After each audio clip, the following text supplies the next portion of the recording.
हाँ तो बच्चों कैसे हैं आप लोग। आज हम लोग देखेंगे एक हमारा नया चैप्टर है क्लास 10 का अर्थमेटिक प्रोग्रेशन। तो अर्थमेटिक प्रोग्रेशन को जानने से पहले हम इसमें कुछ टर्म्स को जानते हैं। जैसे कि आपके सामने एक बोर्ड पे लिखा हुआ है सीक्वेंस। सीक्वेंस का मतलब क्या होता है कि जब किसी भी नंबर को हम अरेंज करें या किसी भी नंबर की सीरीज को अरेंज किया जाए किसी डेफिनेट रूल के हिसाब से। जैसे यहाँ पे आपको क्या लिखा है डेफिनेशन में, the arrangement of number in a definite order or by some rule is called या इज नोन एज सीक्वेंस। जैसे एग्जांपल में आपको लिखा है 1 3 5 7 9। ठीक है, आप देख सकते हो कि यहाँ पे जो ऑड नंबर का गैप है इसका गैप 2 2 का गैप है। यहाँ पे 1 के बाद 3 आ रहा है, 3 के बाद 5 आ रहा है, 5 के बाद 7 आ रहा है, 7 के बाद 9 आ रहा है। इसी तरह अगला नंबर आप क्या बता सकते हो, अगला नंबर इसमें 2 ऐड कर देंगे तो 11 हो जाएगा। तो ये आपका एक सीक्वेंस में नंबर लिखा हुआ है। ऐसे यहाँ पे आप देखो इवन नंबर का जो सीक्वेंस है 2 4 6 8 10, अगला आपका 12 हो जाएगा। ठीक है, ऐसी एक ये सीक्वेंस आपको देखने को मिल रहा है जिसको हम बोलते हैं फिबोनाची सीरीज। यहाँ पे देखो ये 0 है 1 है, फिर 1 0 को ऐड किया तो 1 आया, फिर 1 1 को ऐड किया तो 2 आया, फिर 2 1 को ऐड किया 3 है। मतलब अपने प्रीवियस नंबर को ऐड करके हम अगला नंबर जो बताते चले जाते हैं, तो इसको हम बोलते हैं फिबोनाची सीरीज। अब ये सब तो मान लीजिए डेफिनेशन सीक्वेंस का है, सब एग्जांपल में सीक्वेंस का है। अगर मैं किसी इसी नंबर के किसी एक सीक्वेंस का कोई nth टर्म डिराइव कर दे रहा हूँ तो उसको हम लोग बोलते हैं प्रोग्रेशन। क्या बोलते हैं? प्रोग्रेशन। तो प्रोग्रेशन की अगर मुझे डेफिनेशन लिखना है तो प्रोग्रेशन आप लिख सकते हैं the sequence whose nth term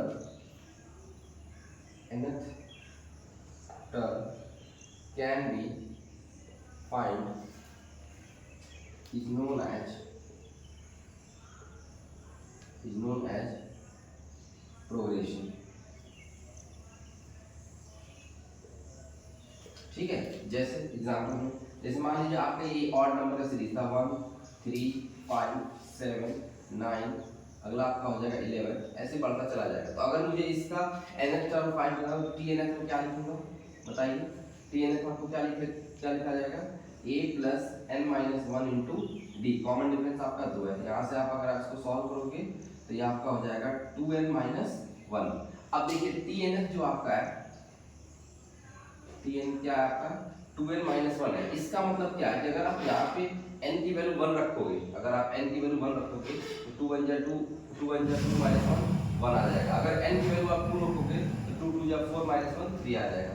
n की वैल्यू आप 3 रखोगे तो 3 2 जा 6 माइनस, मतलब आप n की वैल्यू रखते जाओगे और आपका टर्म आता जाएगा। अगर आपको मैं कहूं कि आपको 25वां टर्म बताना है तो n की वैल्यू 25 रखो, 25 गुना 50 माइनस 49 आ जाएगा, तो 25वां टर्म 49 आ जाएगा। तो आपको जो भी टर्म आपको लाना है आप इसी में n की वैल्यू रखते जाओ और वो टर्म आता जाएगा। तो इसीलिए अगर हम कहते हैं कि जो सीक्वेंस जिसका nth टर्म हम फाइंड कर सके, डिराइव कर सके, उसी को हम प्रोग्रेशन बोलते हैं। और जिसका nth टर्म हम डिराइव नहीं कर सकते हैं उसको हम क्या बोलते हैं, उसको सीक्वेंस। जैसे यहाँ फिबोनाची सीरीज का आप nth टर्म नहीं निकाल सकते, इसीलिए इसको हम क्या बोलते हैं, इसको हम बोलते हैं सीक्वेंस। ठीक है, तो सीक्वेंस और प्रोग्रेशन में अंतर बस इतना ही होता है कि सीक्वेंस हर एक सारे प्रोग्रेशन को हम सीक्वेंस बोल सकते हैं, लेकिन सारे सीक्वेंस को हम प्रोग्रेशन नहीं बोल सकते। हर एक सीक्वेंस का हम nth टर्म डिराइव नहीं कर सकते, ऐसे ही हम प्रोग्रेशन का हर एक प्रोग्रेशन का nth टर्म डिफाइन कर सकते हैं। तो ये तो डिफरेंस हुआ आपका सीक्वेंस और प्रोग्रेशन में।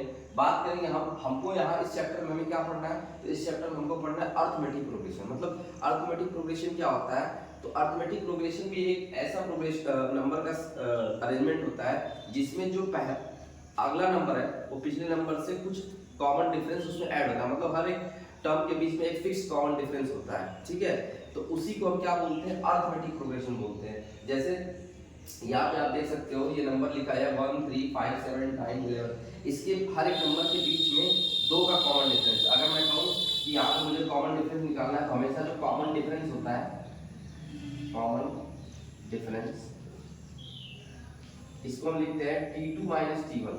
मतलब सेकंड टर्म में से, इसको हम बोलते हैं फर्स्ट टर्म है, ये हमारा सेकंड टर्म है। सेकंड टर्म में से फर्स्ट टर्म को हम माइनस कर दो, that is 3 minus 1 equal to 2। आप देखोगे यहाँ पे 2 आएगा। ऐसे आप यहाँ से अगले टर्म 5 में से 3 माइनस कर दो, तो 5 माइनस 3 करो तब भी आपको, मतलब आपको नेक्स्ट टर्म से उसके प्रीवियस टर्म को माइनस करना है। तो इसी से हमको क्या मिलता है, ये से हमको मिलता है आपका कॉमन डिफरेंस। तो अगर कॉमन डिफरेंस सेम है तो वो सीरीज को हम बोलेंगे कि हमारा एक ही सीरीज है, अर्थमेटिक सीरीज है। ठीक है, तो आगे हम इसके फॉर्मूले को nth टर्म को भी डिराइव करेंगे और बहुत सारे क्वेश्चन भी इससे सॉल्व करेंगे। तो इस शॉर्ट्स में इतना ही। बाकी आपको अगर फुल वीडियो देखना है तो मेरी डिस्क्रिप्शन में जाके आप देख सकते हैं। Thank you.